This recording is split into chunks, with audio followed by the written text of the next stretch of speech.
신성한 생명을 따라 사는 교회 생활. 우리는 주 예수를 믿을 때 그 하나님의 그 신성하고 영원하고 파괴되지 않고 모든 것을 정복할 수 있는 그 생명을 우리는 얻었습니다. 그래서 이제 우리가 주 예수를 믿고 이제 성령으로 거듭나면 바로 거듭날 때 그 생명이 우리 안에 오게 되죠. 이제 우리는 이 생명에 대한 어떠한 내적인 느낌을 갖게 됩니다. 이 생명은 기본적으로 성장하는 기능이 있죠. 그리고 우리는 그 생명의 느낌, 그래서 우리는 그 생명의 느낌이 가장 기본적인 것이 우리에게 주님이 주시는 생명과 평강이라는 느낌이에요. 그래서 영의 생각은 생명과 평강이다 이렇게 말씀하고, 그래서 이 생명의 그 느낌에 늘 주의해야 되고 그런 상태를 우리가 유지해야 됩니다.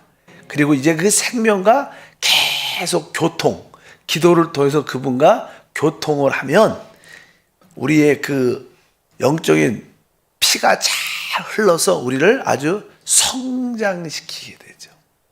그런데 우리가 이제 영적인 성장을 가질 때 그 영적인 성장을 방해하는 몇 가지 어떠한 요소들이 있는데, 첫 번째, 기본적으로 지난 시간에 우리는 옛 생활 방식을 처리해야 된다. 그래서 처리라는 단어, 처리라는 것은 다른 뜻이 아니라 바로 이 성령의 인도함을 따라서 생명의 성장을 맡고 있는 모든 것을 제거하는 것을 의미한다. 그래서 우리는 기본적으로 구원받기 전에 옛 생활 방식을 또 옛 삶을 정리해야 된다. 두 번째는 이제 우리 안에 성장을 방해하는 것은 죄입니다. 죄. 그래서 우리는 기본적으로 죄를 처리하는 생활을 해야 됩니다. 그래서 어떻게 우리가 죄를 처리해야 되는가? 사실 죄라는 것은 어떻게 보면 가장 더럽기도 하고 악하기도 하고, 또 그것은 죄는 우리를 부패하게 만들고 결국 죽게 만드는 그런 요소이기 때문에 바로 영적인 성장을 위해서는 죄가 확실히 처리돼야 된다. 성경에 보게 되면 나는 기본적으로 죄를 처리하는 그런 내용에 대한 언급이 있습니다. 우리 마태복음 5장이죠. 23절부터 한번 읽어보니까, 그러므로 예물을 제단에 드리다가 거기서 내 형제에게 원망 들을 만한 일이 있는 것이 생각이 나거든 예물을 제단 앞에 두고 먼저 가서 형제와 화목하고 그 위에 와서 예물을 드리라. 너를 고발하는 자와 함께 길에 있을 때 급히 사하하라. 그 고발한 자가 너를 재판관에게 내어주고 재판관이 옥리에게 내어주어 옥에 가둘까 염려하라. 진실로 내게 이르노니 내가 한 푼이라도 남김없이 다 갖기 전에는 결코 거기서 나오지 못하리라. 그래서 우리가 죄를 처리한다, 이러한 의미는 무엇인가? 오늘 말씀에 보면 바로 우리가 어떤 사람들에게 기도 가운데 하나님과 교제 가운데 있을 때 마음에 양심에 어떠한 꺼리낌, 편치 않는 느낌이 있으면 먼저 그 사람과 가서 화목하라고 말씀합니다. 그러니까 죄를 처리하는 것은 나와 잘못된 상태에 있는 그 사람과 기본적으로 화목하는 겁니다. 뭐 잘못을 했으니까 가서 어떻게 사과를 기본적으로 용서를 구해야겠죠. 그래서 화목하고, 뒤에 보니까 아까 뭐라고 써있죠? 25절에 너를 고발한 자와 함께 길에 있을 때 급히 사하하라. 그러니까 다른 사람과의 관계가 화목되고 사하하는 게 기본적인 죄를 처리하는 것이다. 그러나 우리의 모든 죄는 이 사람에 관련될 뿐만 아니라 하나님과 관련된 것도 있죠. 그래서 하나님과 관련된 모든 죄들은 먼저 하나님께 자백을 해야 됩니다. 우리 한번 요한일서 1장 9절을 보니까, 만일 우리가 우리 죄를 자백하면 그는 미쁘시고 의로우사 우리 죄를 사하시며 우리를 모든 불의에서 깨끗게 하시오. 이렇게 깨끗하게 하신다, 이렇게 말하니까 먼저 우리가 우리의 죄를 먼저 하나님께는 자백하고, 그리고 나서 그 사람에게는 화목과 사를 해야 된다. 그리고 죄 자체에 대해서는 우리는 그것을 어떻게 버려야 된다. 그래서 우리 잠언서 28장 13절에 자기의 죄를 숨기는 자는 형통하지 못하나 죄를 자복하고 버린 자는 불쌍히 여김을 받으리라. 여기 죄를 자복하고 버리는 자.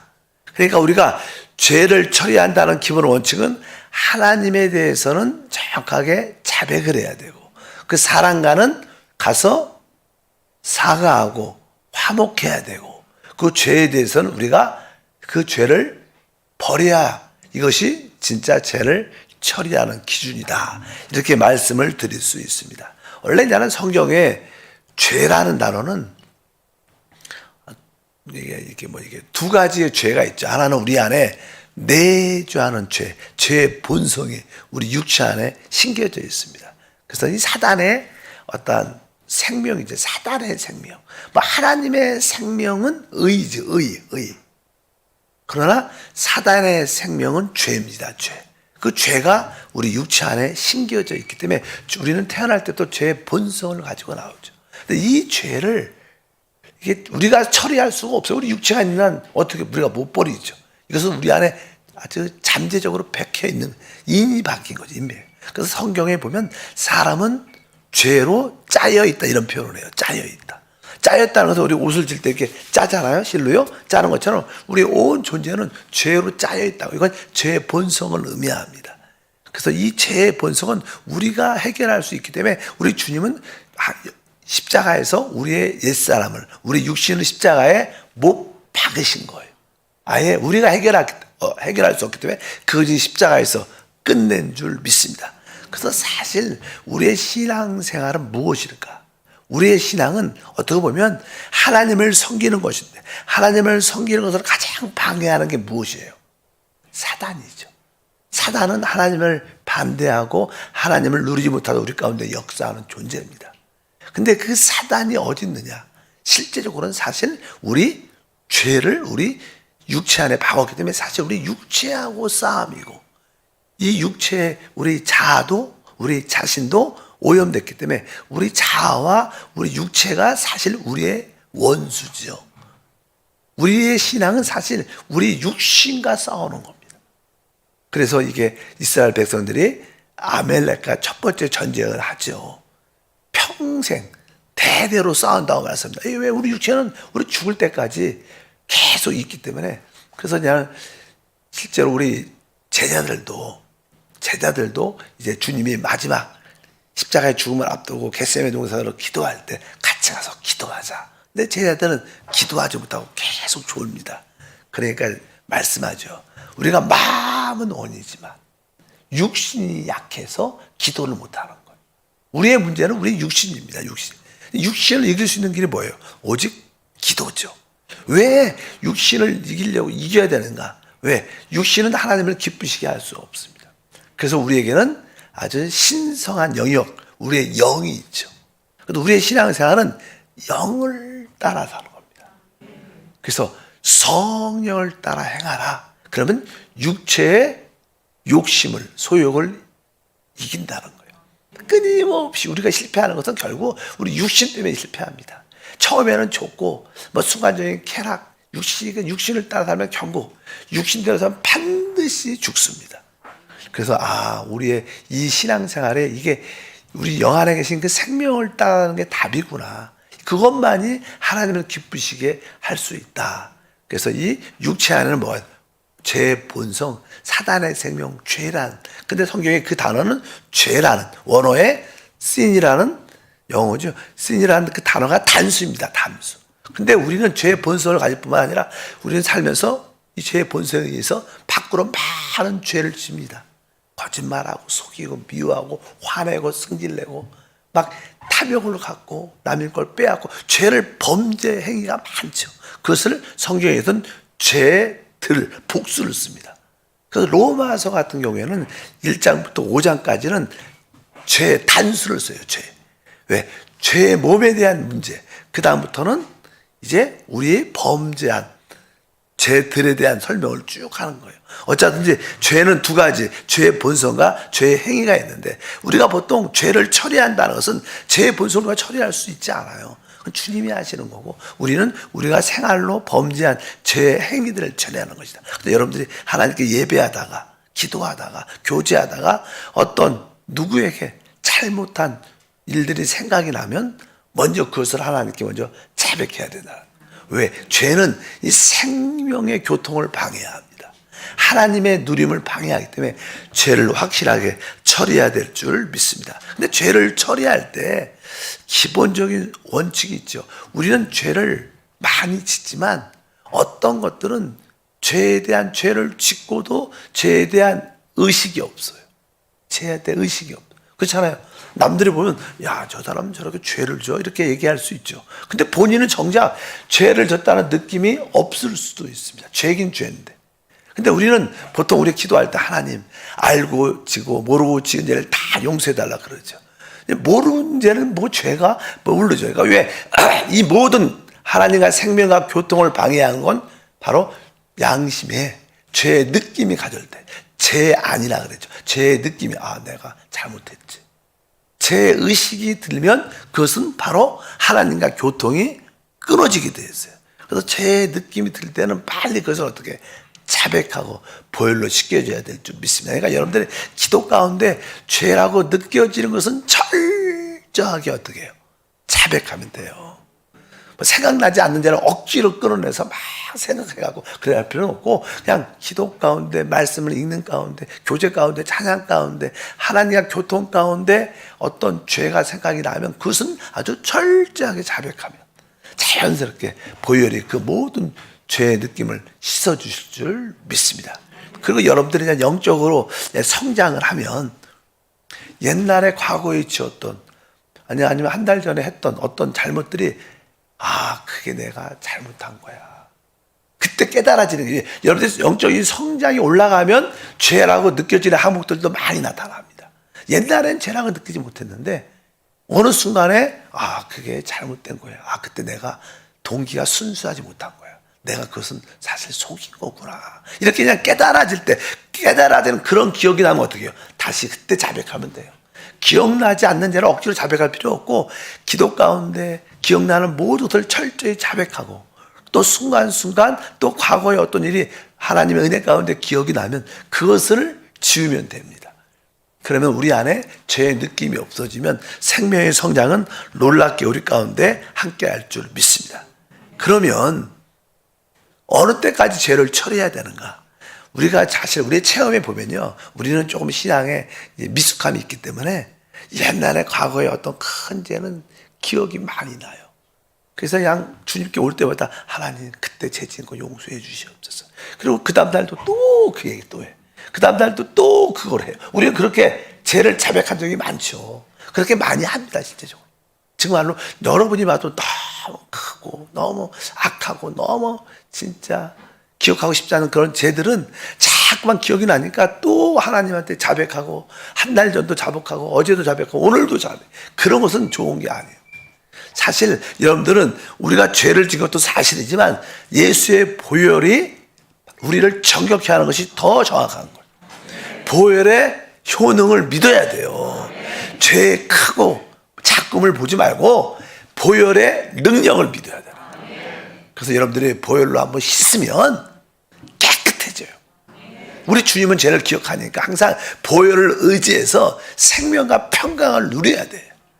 자꾸만 생명과 평강이 없고 자꾸만 과거의 생각이 나면 이 더러운 의심의 생각은 떠나가라. 불신은 떠나가라. 예수의 보혈은 능력이 있다. 나의 모든 죄의 문제는 해결되었다. 이렇게 여러분 안이 생명과 평강을 누릴 때까지 보혈을 붙잡아야 돼요. 그리고 여러분들이 진짜로 자백했으면 하나님은 어떻게 했어요? 만일 우리가 우리 죄를 자백하면 그는 미쁘시고 의로우사라 그랬어요. 이 말이 진짜 귀한 말입니다. 어떻게 해요? 미쁘시다. 그분은 변하지 않는다는 거예요. 우리가 자백하면 그분은 나의 상태와 관계없이 내가 마음에 안 들어도 용서를 해줘야 되는 거예요. 그리고 그것이 신실하고 의롭다. 법적인 용어죠. 의는. 그러니까 우리가 예수의 피로 예수의 이름으로 자백하고 피로 씻으면 하나님은 법적으로 우리를 용서하셔야 돼. 이것은 의무입니다. 의무. 절대적인 거예요. 그렇지만 하나님이 불의하죠. 하나님이 늘 이렇게 변덕이 심한 거죠. 내 마음에 좀 들면 용서해주고 이런 게 아니에요. 하나님은 뭐요? 미쁘시고 의로우셔요. 거기에 뭐 하나님이 인내가 많으시고 사랑이 많으시고 국률이 많으시고 그런 단어 안 씁니다. 왜? 그런 단어는요 진짜 좋은 단어지만 그러나 사랑조차도 국률조차도 변할 수가 있는 거예요. 그러나 신실과 의는 변하는 게 아니에요. 그래서 하나님은 어때요? 미쁘시고 의로우사. 그러니까 여러분들이 생명과 평안을 마음껏 누리십시오. 하나님께 자백했고 내가 그 사람에게 용서를 빌었고 내가 이제 죄를 짓지 않겠다 딱 결단을 했으면 우리는 죄부터 자유합니다. 그 정도까지 여러분들이 죄를 처리해야 될 줄 믿습니다. 특별히 죄를 처리할 때 하나님께 범죄했으면 하나님께만 자백하면 돼요. 근데 어떤 죄는 하나님께도 범죄했고 사람에게도 막 성질을 내고 욕을 하고 이거 죄잖아요. 그러면 그 사람한테 가서 필히 어떻게 해요? 용서를 구해요. 그 사람한테 했으니까 그냥 사람한테 승질 다 내고 하나님한테만 회개합니다. 그러면 안 된다. 그 사람한테 관계를 풀어야 돼요. 근데 그분하고 막 이렇게 화를 내고 성질낼 때 옆에 또 한두 사람 집사가 같이 있었어. 그럼 내가 화를 막 냈으면 그분하고만 관계가 아니라 같이 있었으니까 그분들이 나에 대한 어떤 인상이나 안 좋으니까 관계가 좀 안 좋지 않으니까 내가 죄를 질 때, 성질낼 때 할 때 그 사람뿐만 아니라 옆에 누가 같이 있었다면 그 사람한테도 미안하다. 내 행동이 잘못됐다. 이렇게 하는 게 기본 원칙이다. 기본 원칙. 그래야지 하나님도 기뻐하고 여러분 양심 안에도 자유함이 있어 여러분의 영적인 성장이 크게 될 줄 믿습니다. 근데 우리가 어떤 사람한테는 뭐 화를 내고 욕을 할 수 있고 아주 무리한 행동으로 죄를 질 수 있지만 어떤 사람한테는 어떠한 재물이나 물질이나 어떤 피해를 줬어요. 뭐 물질에 손실을 입혔다. 그럼 어떻게 해요? 할 수 있으면 그것을 어떻게 해요? 할 수 있는 게 아니라 당연하게 그것을 갚아줘야 되는.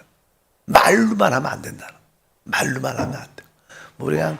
우리 삭개오 같은 경우는 뭐라 그래요? 내가 속여서 빼앗은 내가 토색한 것이 있으면 4배로 갚아주겠다. 4배는 많죠. 4배는. 확 구원이 너무 역동적으로 느꼈으니까 아마 우리가 세리가 우리 삭개오가 고백한 것이고 성경의 구약에 보면 5분의 1을 더해서 줘라 이렇게 말해요. 5분의 1 보통 그냥 그렇게 말을 많이 합니다. 이렇게 레위기 6장 5절에 보면요 보통 하나님께 이렇게 하나님 것을 이렇게 잘못 건드려 갖고 뭐가 파손됐다 그러면 원래 거에다가 5분의 1을 더하라 계속 5분의 1을 더해서 갖다 놓으래요. 남들한테 어떤 손실이 입었다 그러면 거기에 5분의 1을 더해서 돌려줘라 이렇게 계속 성경을 말합니다. 읽어보니까 그 거짓 맹세한 모든 물건을 돌려보내야 돼. 곧 그 본래의 물건에 5분의 1을 더하여 돌려보낼 것이며 구약에는 항상 5분의 1을 더해서 갖다 주라고 말씀합니다. 그러니까 우리가 그런 의식은 있어야 된다. 그 다행이에요. 삭개오한테 말한 스스로 4배라고 말하지 않아요. 어쩌든지 이것이 사실 죄를 처리하는 기본적인 과정이고 원리고 원칙이다. 그래서 우리가 이 죄를 이란 처리가 잘 될 때 우리 안에 영적인 성장과 축복이 충만할 줄 믿습니다. 그럴 때마다 우리는 생명 안에 있는 하나님의 그 신성하고 영원하고 파괴되지 않고 모든 것을 정복할 수 있는 그런 능력을 더 많이 누리게 되는 겁니다. 그래서 여러분에게 그 생명의 놀라운 성장이 있기를 축복합니다. 그래서 생명의 내적인 그 느낌도 알아야 되고 이 생명과 우리는 늘 어떻게 교통을 해야 됩니다. 그래서 사실 우리가 나는 하나님과 이 교통을 하면 어떻게 돼요? 교통을 하면 하나님을 얻죠. 우리가 그냥 기도 자체가 뭐예요? 하나님을 얻는 거죠. 하나님을 받아들이는 거죠. 우리가 하나님을 얻으면 하나님은 빛이니까 우리가 빛을 얻는 거니까 빛이 오면 우리는 우리의 연약함과 허물을 더 자세히 보게 돼요. 빛이 강하면 더 잘 보이니까. 하나님을 얻으면 얻을수록 우리는 더 우리 상태를 정확하게 보게 돼요. 그러니까 우리 상태를 보면 내가 어떤 말이나 모든 행동에 동기조차도 잘못됐구나. 밖에 보이는 모습뿐만 아니라 내 마음에, 그러니까 그 빛이 오니까 우리는 더 하나님께 자백을 하게 되죠. 더 자백을 하니까 피를 더 많이 의지하게 돼요. 그러니까 하나님과 더 교통이 깊어져요. 그러니까 더 빛이 많아져. 그러니까 더 자백을 하고. 그러니까 영적으로 신령한 사람들은 순간순간 자백하죠. 행동이나 생각이나 마음이나 잘못한 것을 순간순간. 왜? 항상 그렇게 하나님을 많이 얻으면 빛을 얻게 되고, 빛을 얻게 되면 보게 되니까 하나님께 자백하게 되고, 자백하니까 우리는 자백할 때 피만을 의지할 수밖에 없구나. 하나님, 나는 주님의 피 없이는 설 수 없습니다. 내 온 존재가 죄 자체임을 고백합니다. 그러면서 더더 하나님과 친밀해지죠. 이런 과정, 순환이죠. 생명의 순환. 피의 순환이 있을 때 어떻게 돼요? 우리 피가, 온몸이 건강해지죠. 우리가 피가 잘 돌아야 되잖아요. 그러니까 막힘이, 동맥이나 모든 이렇게 혈관에 막힘이 없어야 되는데, 이것이 바로 뭐예요? 생명의 순환이죠. 생명의 순환. 하나님과의 그런 바로 기도를 통해서 빛을 얻고, 빛을 통해서 자백하고, 자백해서 피를 의지하고, 의지하면 더 하나님과의 한 교통이 깊어지고, 깊어지니까 빛을 더 얻게 되고, 이렇게 생명의 순환이 점점 깊어지면 우리는 영적으로 아주 강건해지고 속사람이 강해지면서 하나님과 한영된 믿음의 삶이 이루어질 줄 믿습니다. 하나님 아버지 감사합니다. 다시 한번 우리는 놀라운 생명을 영접했습니다. 우리 안에 있는 그 신성하고 영원하고 파괴되지 않고 모든 걸 정복하는 능력이 있으면, 생명이 있으면 감사합니다. 이 생명의 놀란 누림과 성장을 체험하게 도와주시고, 이를 위해서 철저한 옛생활도 처리하고, 이제 우리가 살면서 범죄한 모든 것이 기도할 때마다, 기억날 때마다, 생각날 때마다 하나님 앞에서, 사람 앞에서 그 죄에 대해서 처리가 있도록 도와주시옵소서. 주 예수 이름으로 기도합니다. 아멘. 하늘에 계신 우리 아버지여, 이름이 거룩히 여김을 받으시오며 나라가 임하시오며 뜻이 하늘에서 이루어진 것 같이 땅에서도 이루어지리라. 오늘 우리에게 일용할 양식을 주시옵고, 우리가 우리에게 죄 지은 자를 사하여 준 것 같이 우리 죄를 사하여 주시옵고, 우리를 시험에 들게 하지 마시옵고, 다만 악에서 구하시옵소서. 나라와 권세와 영광 영원히 있어